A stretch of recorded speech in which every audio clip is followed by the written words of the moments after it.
جی السلام علیکم. میرا نام محمد نواز ہے جی، اور الحمدللہ میں مسلم فیملی میں پیدا ہوا، اور دعا ہے کہ اللہ تعالیٰ خاتمہ بھی بالایمان کرے.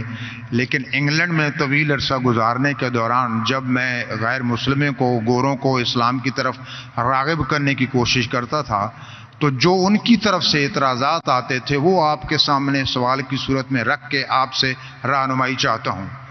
پہلا اعتراض یہ آتا تھا کہ اسلام کے مطابق حضرت عیسیٰ علیہ السلام زندہ آسمانوں پر اٹھا لیے گئے اور 2000 سال سے زیادہ ہو چکے وہ اللہ کے پاس ہیں، اور نہ جانے مزید کتنے ہزاروں سال لگیں گے اور واپس آئیں گے. تو عملی طور پہ یہ کیسے ممکن ہے کہ یہ فانی جسم جو ہے اس کی ضروریات آسمان پہ پوری بھی ہو رہی ہیں اور وہ زندہ ہیں اور پھر واپس آئیں گے؟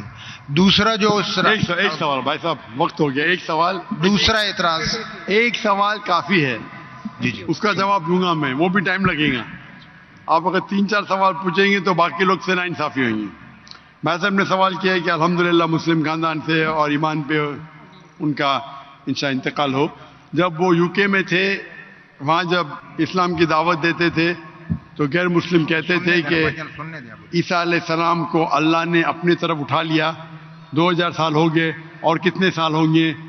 تو جب اٹھا لیا تو کیسے وہ زندہ ہے؟ یہ کیسے ممکن ہے؟ یہ قرآن کی آیت ہے، سورہ نساء کی، سورہ نمبر 4 آیت نمبر 158، جس میں اللہ تعالیٰ فرماتے کہ اللہ نے عیسیٰ علیہ السلام کو اپنے طرف اٹھا لیا. تو ہم یہ مانتے ہیں کہ اللہ نے عیسیٰ علیہ السلام کو اٹھایا. یہ ایک معجزہ. کیوں اٹھایا؟ ایک واحد پیغمبر جن کو اللہ تعالیٰ نے کیوں اٹھایا؟ کیونکہ جتنے بھی پیغمبر آئے ان کے انتقال کے پہلے الحمدللہ ان کے فالوورز، ان کے ماننے والوں یہ مانے کہ وہ اللہ کے پیغمبر تھے اور انہیں توحید کی دعوت دی. عیسیٰ علیہ السلام ایک واحد پیغمبر ہے جن کے ماننے والے کو غلط فہمی تھی کہ عیسیٰ علیہ السلام نے خدا بننے کا دعویٰ کیا. تو کیونکہ اکثر عیسیٰ کے ماننے والے کو غلط فہمی تھی کہ عیسیٰ علیہ السلام نے دعویٰ کیا کہ میں خدا ہوں، اللہ نے انہیں اپنے طرف اٹھا لیا. اور قرآن کی آیت ہے سورہ مائدہ سورہ نمبر 5 آیت نمبر 116 میں کہ عیسیٰ علیہ السلام واپس سے آئیں گے، اور عیسیٰ علیہ السلام فرماتے اللہ تعالیٰ سے کہ تم شہادت دو، تم جانتے ہیں کہ میں نے کبھی بھی نہیں کہا میری عبادت کرو، میں نے کہا اعبدوا اللہ، اللہ کی عبادت کرو، ربی و ربکم، جو میرا رب آپ کا رب ہے. یعنی آخرت کے پہلے عیسیٰ علیہ السلام واپس سے آئیں گے، کہیں صحیح حدیث میں لکھا ہے، اور لوگوں کو کہیں گے کہ میں نے کبھی بھی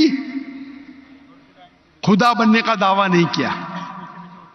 آپ کا سوال ہے کہ اللہ تعالیٰ کیسے عیسیٰ علیہ السلام کو زندہ رکھ سکتا؟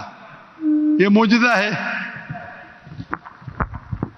کیسا رکھ سکتا ہے؟ کن فیکن، ہو اور ہو جاتا ہے.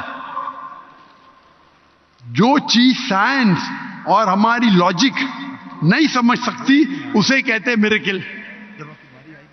قرآن میں لکھا ہے کہ عیسیٰ علیہ السلام نے مردوں میں جان ڈالی باذن اللہ، اٹھا اللہ کے نام سے. کیسا جان ڈالی؟ اللہ نے ڈالی. آپ اور ہم نہیں کر سکتے، کوئی بھی پیغمبر نہیں کر سکتا ہے. باذن اللہ، اللہ کے نام سے اٹھو اور جان آ گئی. جان ڈالنا اور ڈیفیکلٹ ہے کا زندہ رکھنا ڈیفیکلٹ ہے؟ جان ڈالنا اور ڈیفیکلٹ ہے. قرآن کی آیت ہے کہ اللہ نے عیسیٰ علیہ السلام کے ذریعے مردوں میں جان ڈالی، لیکن باذن اللہ یعنی اللہ کے نام سے. عیسیٰ علیہ السلام نے جان ڈالی، اللہ کے ذریعے سے ڈالی. عیسیٰ علیہ السلام نے مردوں میں جان ڈالی اللہ کی مدد سے. اپنے آپ سے کوئی بھی انسان مردوں میں جان ڈال ہی نہیں سکتا. اس کا مطلب یہ معجزہ تھا. تو اسی طریقے سے عیسیٰ علیہ السلام جب 2000 سال بعد یا 3000 سال واپس آئیں گے، ان کو زندہ کس نے رکھا؟ اللہ نے رکھا. اللہ کے لیے کن فیکن. تو یہ معجزہ ہے. Hope that answers the question.